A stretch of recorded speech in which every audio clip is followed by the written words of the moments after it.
Bonsoir à tous. Dans le cadre de la formation éthique et pratique au profit des enseignants universitaires nouvellement recrutés, permettez-moi de vous présenter cette vidéo pour vous donner des informations sur le cours que j'ai assuré dans l'université d'Ibn Khaldun Tiaret en tant qu'enseignante nouvellement recrutée.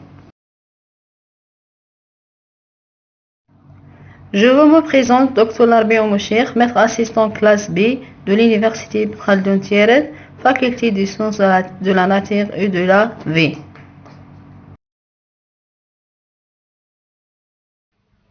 Donc, le cours présenté est destiné pour les étudiants de deuxième année master spécialité hydrogéologie dans le département des sciences de la Terre et de l'univers, STE, faculté SMV. L'intitulé de ce cours est Notions fondamentales de la chimie des eaux. Ce cours est dans l'unité fondamentale avec un crédit de 7 et un coefficient de 4.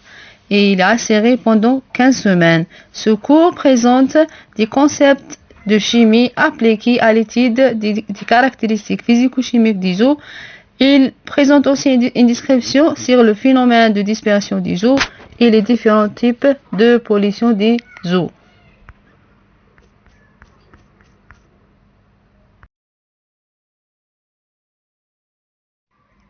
À partir de ce cours, on a visé sur les objectifs suivants. Premièrement, l'étudiant sera capable de décrire quelques notions de la chimie des eaux, telles que les équilibres chimiques. Deuxièmement, il est capable de souligner les indices de saturation. Ensuite, estimer les paramètres physico-chimiques des eaux. Connaître le phénomène de dispersion des eaux, définir les différents types de pollution des eaux, employer les connaissances du cours pour résoudre des problèmes proposés et enfin évaluer le type d'eau selon des critères à partir des sciences de type réalisées.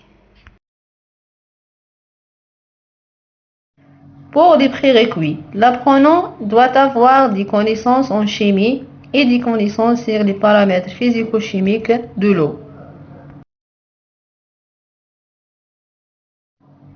Le cours est planifié selon le plan suivant. Un premier chapitre sur les équilibres chimiques de l'eau, deuxième chapitre sur les caractéristiques physico-chimiques de l'eau et un troisième chapitre pour le phénomène de dispersion. Le quatrième chapitre est consacré pour l'étude de la pollution des eaux. Concernant le mode d'évaluation de ce module est divisé en deux parties. Un examen final pour 60% sous forme des exercices et des questions à courte réponse et un contrôle continu sur 40% est réparti sur 50% de TD et 50% de TP. L'évaluation de TD est sous forme de test plus un exposé et pour le TP, l'évaluation est réalisée par la rédaction d'un rapport à la fin du TP réalisé. À la fin de cette vidéo, je vous remercie pour votre attention.